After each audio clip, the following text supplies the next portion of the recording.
اعوذ باللہ من الشیطان الرجیم، بسم اللہ الرحمن الرحیم۔ تمام میرے پاکستانیوں کو میری طرف سے السلام علیکم۔ آج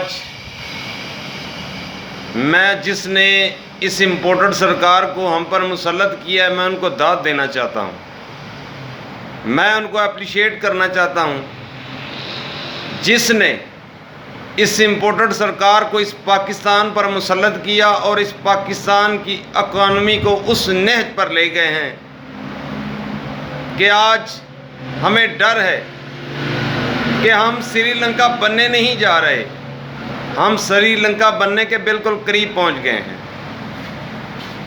اور جس طرح آج ہمارے پی ٹی وی نے اور ہمارے جو امپورٹڈ سرکار کے حواری ہیں، جس طرح انہوں نے آج مذہب کارڈ کھیلا ہے، شرم آتی ہے مجھے ان کو مسلمان کہتے ہوئے، شرم آتی ہے مجھے ان کو پاکستان کا سیاستدان کہتے ہوئے۔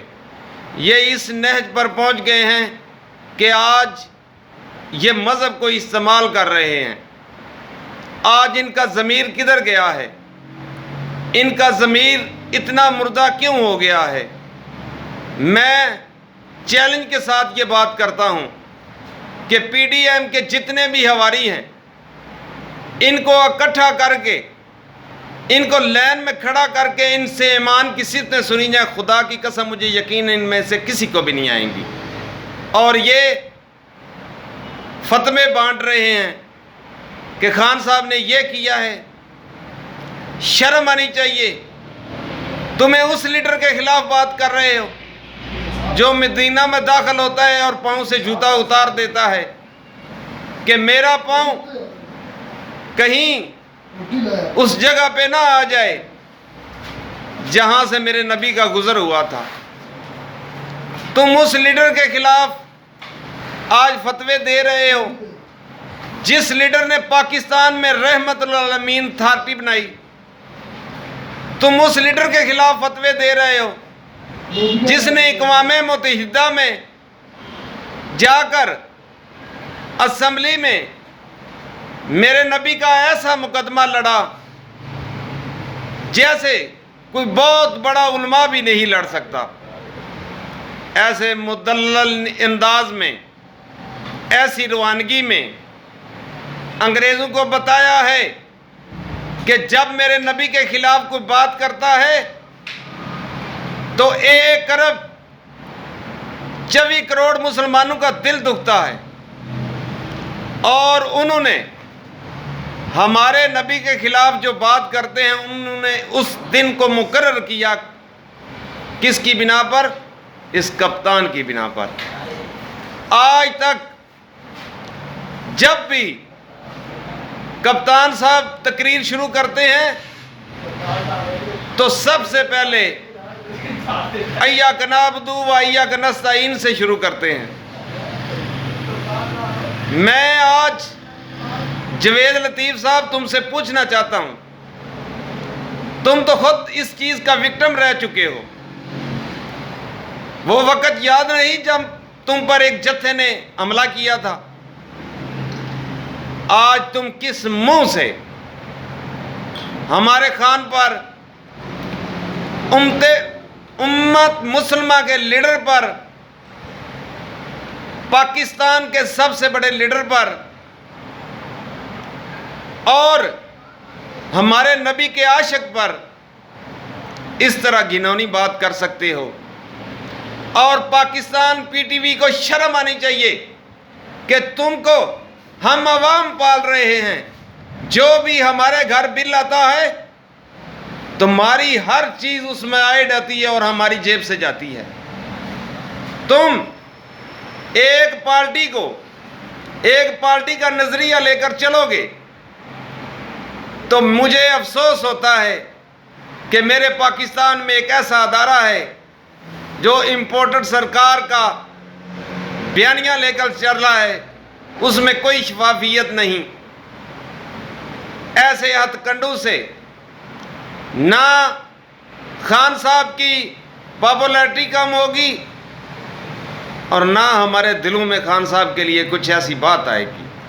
ہمیں پتہ ہے کہ جب پاکستان میں تعلیم کی بات ہوئی تو وید 75 سال میں یہ حکمران ہے جس نے کہا کہ ترجمے کے ساتھ ہر اسٹوڈنٹ کے لیے لازم ہے کہ وہ قرآن پاک پڑھے، اس کو نبی پاک کی سیرت پڑھائی جائے۔ کیا تمہارے لیڈر نے کبھی ایسی کوئی بات کی ہے؟ آج جس گھنونی حرکتوں میں تم پڑے ہو، آج یہ تمہارا اسٹیٹمنٹ اور یہ تمہاری کانفرنس سن کر خدا کی قسم مجھے شرم آتی ہے کہ تم جیسے سیاستدانوں کو آج تک ہم ووٹ دیتے رہے ہیں۔ تم جیسے سیاستدانوں کو ہم نے اپنا لیڈر چنا۔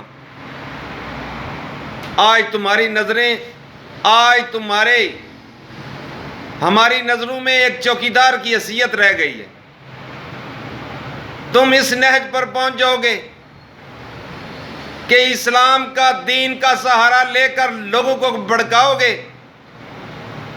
کیا عوام بیوقوف ہے؟ کیا عوام قانون سے برکیاں ڈالتی ہے؟ کیا عوام کو سمجھ نہیں کہ جن دو پارٹیوں نے ہمیں 40 سال سے لوٹا ہے، جنہوں نے بار اپارٹمنٹ بنائے ہیں، آج ان کے ہاتھ سے گیم نکل گئی ہے اور وہ اس حد تک گر گئے ہیں کہ آج وہ دین کا سہارا لے رہے ہیں۔ آج جس طرح مریم نواز کا میڈیا سیل ایکٹیو ہوا ہے، آج میں اپنے اداروں کو اپیل کرنا چاہتا ہوں کہ میرے ادارے کس لیے ہیں؟ اس لیے ہیں کہ میرے ملک میں کوئی انتشار نہ پھیلائے۔ آج تمہیں نظر نہیں آ رہا کہ ایک کنوکٹڈ مجرمہ، اس کا باپ بھگوڑا پاکستان کی عدالتوں کو چکر دے کر باہر گیا ہے، اس کی بیٹی آج اسلام کا نام لے لے کر دوسروں پہ فتوے لگا رہی ہے۔ آج ان کا میڈیا سیل اتنا ایکٹیو ہو گیا ہے کہ میں حیران ہوں کہ آج میں نے کسی مذہبی اسکالر کا کوئی بیان نہیں سنا۔ جب خان صاحب جنرل اسمبلی میں تقریر کر کے واپس آئے تو انہی مذہبی اسکالر نے کہا تھا کہ ان کا ایسا استقبال کیا جائے کہ دنیا کی تاریخ میں یاد رکھا جائے، کیونکہ جس طرح اس نے ہمارے نبی کا مقدمہ لڑا ہے، اتنی تو ہم میں جرت بھی نہیں۔ آج تمہاری زبانوں کو تالے لگ گئے ہیں، آج تمہارے ضمیر کیوں نہیں جھنجھڑ رہے؟ آج تم کیوں نہیں بات کر رہے؟ اور میں سب سے بڑی ان کو داد دینا چاہتا ہوں جس نے اس امپورٹڈ سرکار کو ہمارے ملک پر مسلط کر کے ہمارے 2 وقت کا کھانا چھینا ہے۔ میں ان کو اپریشیٹ کرتا ہوں کہ جب بجلی کے بل آتے ہیں تو ہماری مائیں بہنوں کے اتنی سخت نہیں ہوتی کہ وہ بجلی کا بل دے سکے۔ کانوں سے کوئی بالیاں اتار کے دے رہا ہے، کوئی بچوں کی جامع پوشی دے رہا ہے۔ میں آج اس ادارے کو اپریشیٹ کرنا چاہتا ہوں جس نے اس امپورٹڈ سرکار کو ہم پر مسلط کیا، اور آج ہم اس نہج پر پہنچ گئے ہیں کہ خدا کی قسم 2 وقت کے کھانے کے لیے لوگ ترس رہے ہیں۔ اس امپورٹڈ سرکار نے اس انسانوں کے جسم سے کھال کیا کوئی چیز بھی نہیں چھوڑی، اور میں ان کو داد دینا چاہتا ہوں جو آج بھی ان کے پیچھے ہیں، آج بھی ان کو سپورٹ کر رہے ہیں۔ چند لوگوں کے پیچھے محافظ بنے ہوئے اور ان کو ملک کا کوئی فکر نہیں کہ ہمارا ملک کس طرف جا رہا ہے۔ یہ اس طرف جا رہا ہے کہ ہر سیاستدان سے، ہر لیڈر کے ہاتھ سے گیم نکل جائے گی، اور یہ نہ سمجھو کہ ہم کو پتہ نہیں۔ یہ سوشل میڈیا کا دور ہے، ہر انسان کے جیب میں آواز ہے۔ ہر انسان کو پتہ ہے کہ ہمارے ملک میں کیا ہو رہا ہے اور کون کر رہا ہے اور کس لیے کر رہا ہے۔ اب وہ وقت گیا جب 90 کا دور تھا، دھونس دھاندلی تھی، ایک پی ٹی وی تھا۔ آج تو ہر آدمی کے پاس آواز ہے، ہر آدمی 1 سیکنڈ لگاتا ہے، گوگل کر کے سارا کوئی سامنے آ جاتا ہے کہ یہ ہمارے ملک کے ساتھ تماشے ہو رہے ہیں۔ میں آج ان کو اپریشیٹ کرنا چاہتا ہوں، جس نے اس جوکر کو ہمارا پرائم منسٹر بنایا اور دنیا میں ہمیں ذلیل کر رہا ہے۔ میں آج ان کو اپریشیٹ کرنا چاہتا ہوں، جس امپورٹڈ سرکار کو ہم پر مسلط کر کے دنیا کی نظروں میں ہماری عزت گرا دی۔ آج میں اس ہینڈلر کو اپریشیٹ کرنا چاہتا ہوں کہ جس نے امپورٹڈ سرکار کو ہم پر مسلط کیا، اور اس نے کوئی دنیا کا ملک ایسا نہیں چھوڑا جہاں ہمیں ذلیل نہ کیا ہو۔ میں آج ان کو واقعی اپریشیٹ کرنا چاہتا ہوں کہ اس نے اس جماعت کو چنا جو آج دین کے فتوے دے رہی ہے اور ہمارے ملک میں ایسا انتشار پیدا کر رہی ہے کہ جو دین کے نام پر بھڑکا ہوا انتشار قابو میں نہیں آتا۔ کیا تمہیں یاد نہیں سلیمان تصیر کے ساتھ کیا ہوا ہے؟ کیا تمہیں یاد نہیں اسی میڈم مریم کے باپ پر جب جوتا پھینکا گیا گا؟ وہ تمہیں وقت یاد نہیں؟ وہ وقت یاد نہیں جب خواجہ آصف پہ سچائی پھینکی گئی تھی؟ وہ وقت تمہیں یاد نہیں جب احسن اقبال کو گولی لگی تھی؟ میرا خیال میں یاد تمہاری ٹھیک ہے، تمہارے ضمیر سو گئے ہیں، تمہارے ضمیر مردہ ہو گئے ہیں، تم بغلاہٹ کا شکار ہو، تمہیں سمجھ کوئی نہیں آ رہی۔ تمہیں پتہ لگ گیا ہے کہ اب پاکستانی قوم جاگ چکی ہے اور ہماری اصلیت پہچان چکی ہے۔ اب ان کو کتنا بھی دھوکہ دیں، یہ دھوکے میں آئیں گے نہیں۔ میں آپ سے مؤدبانہ گزارش کرتا ہوں، اتنے نہ گرو کہ پھر اٹھ نہ سکو۔ اور میں اپنے ان جید صحافیوں کو کہنا چاہتا ہوں جو صحافت کے چیمپئن بنے پھرتے ہیں، آج تمہاری آواز کہاں ہے؟ آج تمہارے منہ سے کیوں نہیں نکل رہا کہ یہ سب غلط ہو رہا ہے؟ لیکن جب انسان کی جیب میں لفافہ چلا جائے تو آواز بند ہو جاتی ہے۔ جب انسان کی جیب میں پیسہ چلا جائے تو بڑے بڑے ضمیر سو جاتے ہیں، جس پر ہمارے بابائے قوم کی تصویر ہو اس میں طاقت ہی بہت ہے۔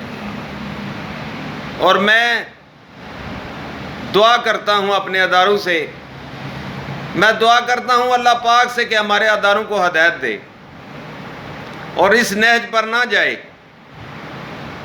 کہ چند ہواری اس نہج پر پہنچ جائے کہ ہمارے ملک کو انتشار کی طرف لے جائے۔ اب جو دین پہ انتشار پھیلا رہا ہے، اب تو مریم نواز کے خلاف پرچہ کٹنا چاہیے۔